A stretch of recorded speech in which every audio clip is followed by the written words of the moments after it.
important bills to the parliamentary committee. One is the FCRA. We have sent it to joint parliamentary committee, and then the Indian Institute of Statistics also has been referred to the standing committee. And opposition party indeed made some request that bills should be referred to the committee. So we have listened to the opposition's demand, and we sent some bills to the parliamentary committee. So overall, I think from purely business point of view, I'm satisfied. But from parliamentary democracy and democratic point of view, I'm disappointed, with the opposition party especially. Sir, there were several important committee reports that were tabled on the floor of the House. So I'd just like to understand from you, how do you assess the importance of these committees? See, in all democracies, whether presidential form of government or parliamentary form of government, committees play a very critical role because you get ample time to have detailed discussion and updates about the provisions. Because in the floor of the House, you are making a point with a limited time. Each member gets very limited time to speak, and then not much changes are done normally. When the bill is tabled on the floor of the House, it's very rare that government comes out with changes. There are amendments, but this happens much later. So at the instant time, normally the changes do not happen. But in the parliamentary committee, there are cases I've seen, almost the entire essence of the bill or the main points are completely overhauled in the parliamentary standing committee or various committees, because in the committees they go through entire process and especially hearing the stakeholders. So when you hear the stakeholders, you get the chance for dialogue, for better understanding and better discussion. So I think parliamentary committees are very critical, very important.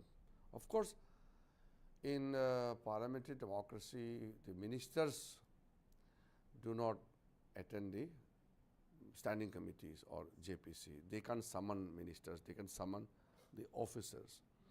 But in presidential form of government in the United States, they summon the ministers. The parliamentary committees question the ministers and they seek reply. There are heated confrontations in the committees I've seen. But in the parliamentary democracy, the ministers answer in the parliament, not in the committee. Absolutely, sir.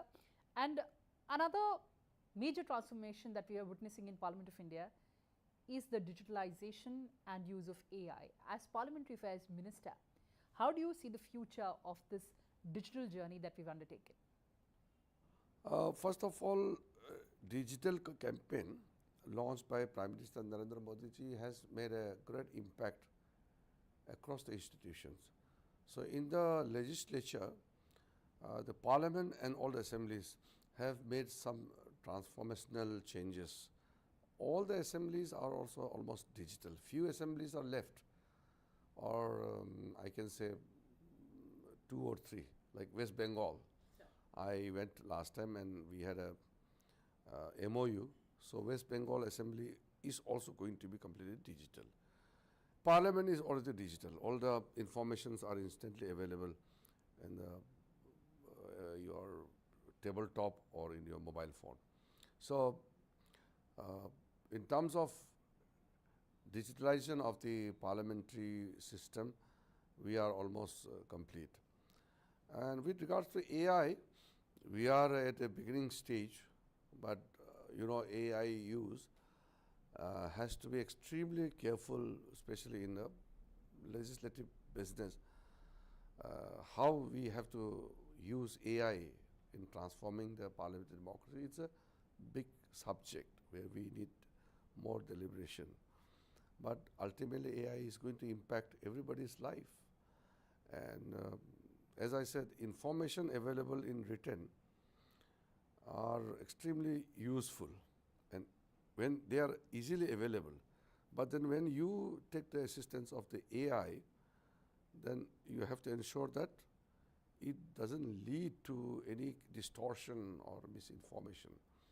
We have to ensure not only uh, quality work, but we have to be accountable also.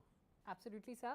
And before we wrap up this conversation, on a lighter note, I know you've expressed concern that Parliament should be a forum for debate and discussion and not political confrontation. As Parliamentary Affairs Minister, what has been the biggest challenge so far? The biggest challenge is how to convert the energies of the MPs into productive one. MPs are very hardworking. They are elected by the people. They represent millions of people. And they are all well trained in public discourse. They know how and what to do. But how to make them come together and make them understand that working together in the parliament is in the interest of the nation. You see, the party who makes the biggest noise doesn't win the election. It's those people who make substantive interventions, who make proper presentation, they attain greater heights in politics.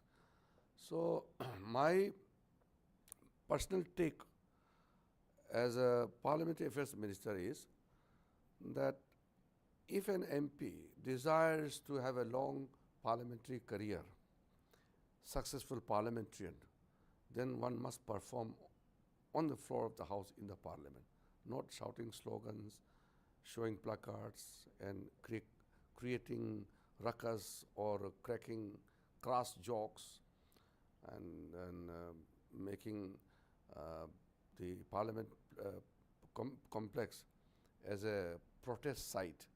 It is not good. You are not elected to raise slogans or use abusive language. You are there to speak on the floor of the house. Protests can be done by anybody. You can protest on the street, in the house, anywhere in the country you can protest. It is a democratic right of every Indian. But every Indian is not member of parliament. There are representative which are very few in numbers. They have the privilege to speak. So MPs